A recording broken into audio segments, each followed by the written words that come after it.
Hello everyone and welcome to our webinar about our latest study which looked at where IBE and Metasearch is headed. My name is Kristen and I will be guiding you through this webinar today. And with me I have my colleague Michaela who will be managing the chat or comments section. So please feel free to drop any questions there. So thanks again for joining. Before we start with the presentation, just some quick organizational tips and points. We are recording this presentation, and you will therefore receive the link at the end as well. The presentation time is scheduled for about 20 minutes, and that leaves us with an additional 10 minutes at the end for our Q&A section. So let's first have a look at our methodology and the interviewee profiles. The study combines the results from an online survey and executive interviews, which we conducted from March to August 2020, so in the middle of the first wave of the pandemic. We managed to talk to 63 hotel chains that completed the survey, and 16 hotel chains and 15 tech providers that completed the interviews with us. So thus in total, we had gathered insights from 76 unique hotel chains and 16 technology companies and experts. The study covers Europe, the Middle East and Africa, Asia Pacific, and the Americas. In addition, we received some market data from Triptease and DH. So what you can see here on this slide is the breakdown of properties and rooms by region. From a regional perspective, Europe and the Americas are the largest markets with over 3,500 properties in each region, and then followed by Asia Pacific and MEA. The share of small, medium, and large chains has a similar distribution across the regions. Looking at the rooms per region, the Americas account for 41% of study participants, Europe for 32%, APAC for 18%, and MEA for 10%. So now let's take a look at the opinions of the hotel chains and vendors by answering some key questions. Is COVID-19 the starting shot to rethink hospitality? What were the hotel chain's top 3 priorities for driving bookings prior and after the COVID-19 crisis? Well, greater leverage of direct bookings, more focus on individual hotels rather than brand focus, as well as full rate parity strategies were mentioned by the hotel chains as their during and after crisis strategy. Generally, hotel chains see an improvement in direct bookings via their IBE during and after the crisis. One hotel chain said that prior to the crisis, meta and loyalty were big priorities, while they are now more focusing on alternate pricing strategies, other cancellation policies, as well as general guest communication. However, others mentioned the complete opposite, where they are now playing the loyalty game more because this is a key booking driver for more direct bookings. We also asked vendor companies during our interviews to share their view on the top strategic priorities after the COVID-19 crisis. One company mentioned their commitment to rate parity strategies and relationships with OTAs are of utmost importance. Hotels need to rethink their way of operating hotels, and organizations need to change. Intelligent profiling is the way of going forward. When asked what IBE functionalities guests really needed, simplicity and ease of use was the top answer, followed by mobile, flexibility, transparency, and speed. One interviewee said that the guests should know the difference between IBE and website. Presentation should be fast and intuitive. Whether app or website, User experience is the most important thing. It's the website, not the IBE. David versus Goliath. Should hotels compete with OTAs? We asked hotel chains to provide their average channel shares for 2019, so last year. GDS revenues seem kind of stable over the last year with 8% of total revenue. IBE revenue covers 19% and OTA revenue 37%. So that's nearly twice the size of the IBE. Offline still represents a significant share with 37%. So that's the same level as the OTA share. The good news though, online penetration is now at 56%. The bad news, the IBE share of online business has not increased and it has remained stagnant over the last years. However, there is a positive outlook. COVID-19 influenced online shopping growth is expected to have a positive impact on hotels and their IBE revenues. Unique offers via the hotel website, for example, pose opportunities to win back OTA bookings. Looking at mobile IBE share is at 36% of total IBE bookings and represents a significant growth channel for hotels. So IBE versus OTAs. What did hotel chains and vendors have to say? Hotel chains should be in control of their sales process and what they publish and not letting the OTAs dictate parity and fear. OTAs are IT companies. Expedia is an IT company that does travel. Any company spends hundreds of millions to go quicker, but Expedia and others will always be quicker. I don't think we need to compete here. We need them to pay attention and work together. So, in summary, the industry needs to change and adapt to market conditions much faster than before. Innovation, also in technology, is a strong requirement with easy to implement and affordable solutions. During the interviews, it became very clear that pushing direct channel is the top priority. However, embracing the power of OTAs and their IT capabilities is also important to allow for best possible visibility, but certainly not at any price. Let's take a look at content. Hotel chains invest resources into unique content that sets them apart from what OTAs show on their websites. Nearly 6 in 10 chains feature unique or additional content on their IBE versus OTAs. And this relates to images and amenities as well as other static content, but not rates. Only 3% stated that OTAs feature more content than the hotel chains do on their websites. When we ask if IBE content is contractually demanded by OTAs, 33% of the larger chains replied with no. Medium-sized and small chains have less freedom to show unique content on their website in comparison to larger chains. However, larger hotel chains make little use of this opportunity. How dare you? During the crisis, lots of hotel chains went back to rate parity strategy. However, looking at our study results, it indicated that 27% of hotel chains do not maintain a rate parity strategy. The majority of those chains said their conversion has actually increased. For the hotel chains who commit to rate parity, only 46% mentioned that conversion increased. 30% answered don't know. 68% of chains would rather offer individual pricing per channel if their contractual OTA terms would allow this. Maintaining a rate parity strategy can become very complex. 2/3 of hotel chains said the IBE does not fully support their revenue strategy.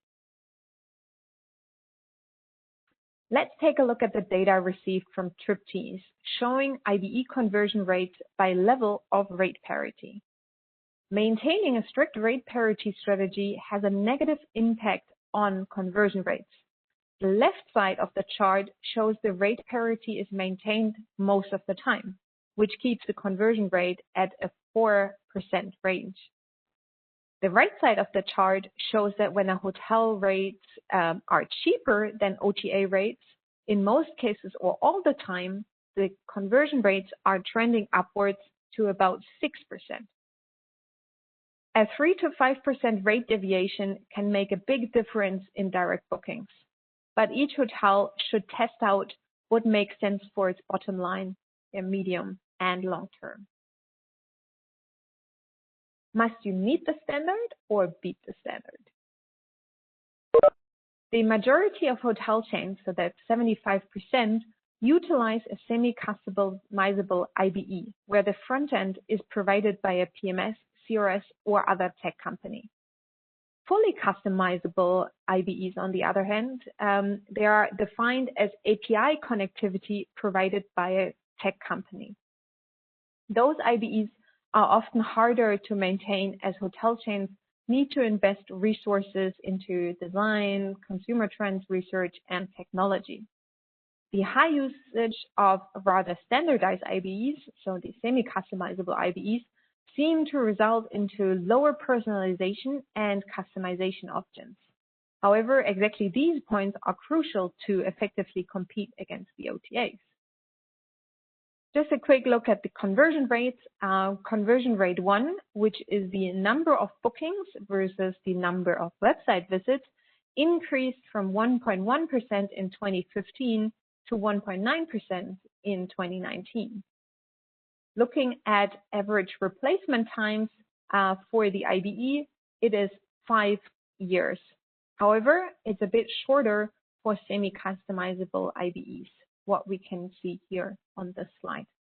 So taking a closer look at the life cycle of the IBEs, we can see that standard and semi-customizable IBEs are more easily replaceable, if only slightly, and that APAC as well as the Middle East region are more likely to often change their IBE solutions. What are the major pain points hotel chains have identified with their IBE solutions? 3 tiers of pain points have become apparent in our study. The main pain point are the missing personalization functionalities, which 71% of hotel chains mention. The second tier pain point consists of limited customization functionalities, which includes, for example, limited group and block functions and insufficient multi-property IBE versions. Tier 3 is then more sales and website integration focused and includes points such as limited upselling functions, the inability to support the hotel chain's rate strategy, and lack of mobile features. But what personalization opportunities are hotel chains currently using? Well, for 68% of the chains, personalization is not possible at all. One reason for this is that the relevant data lives in disparate systems. The most common personalization feature at 28% is an IBE registration that allows for personalized offers displayed based on the guest preferences. Can personalization and AI outpace their buzzword status? IBE integration with CRM and loyalty systems is insufficient, as only 16% rate their CRM integration as very good and good. Loyalty program integration is better rated, but still lacks functionality. Today, loyalty penetration is still rather low, especially for smaller chains. Of all participating hotel chains, only 4 in 10 have a loyalty program in place. However, personalization becomes more effective with CRM-supported data. Therefore, this gap needs to be filled quickly.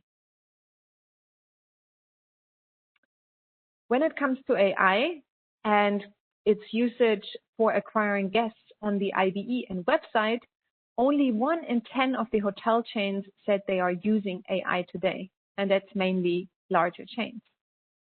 Medium-sized chains have not implemented AI strategies at all for their IBE and website technology. The main usage areas for AI currently are chat and voice, price and image displays, and yield tactics.